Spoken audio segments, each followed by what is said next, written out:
Unboxing e breve recensione del mini microfono a condensatore da tavolo della linea Amazon Basics.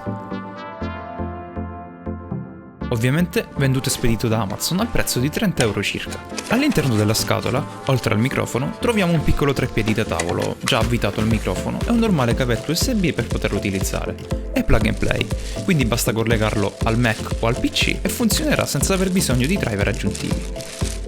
Viene venduto come consigliato per podcast, YouTube, Twitch, Skype, eccetera eccetera, e credo che questo sia il suo utilizzo ideale. Per quanto il rapporto qualità-prezzo sia eccelso, dubito fortemente che questo microfono possa essere in qualche modo utile in ambito musicale. 16 bit bitrate, 48 kHz di frequenza di campionamento e una risposta in frequenza da 50 Hz a 20 kHz. Al tatto risulta molto plasticoso, ma allo stesso tempo non eccessivamente fragile. I materiali sono di fascia medio-bassa e il tasto muto nella parte superiore è evidente, ma per 30 euro non si può chiedere di più. Il treppiedi da tavolo offre invece davvero un ottimo grip su svariate superfici. Come avrete capito, l'audio di questo video l'ho registrato direttamente con questo nuovo microfono. Adesso farò qualche confronto con una pulce da 10 euro giusto per capire di che qualità audio parliamo.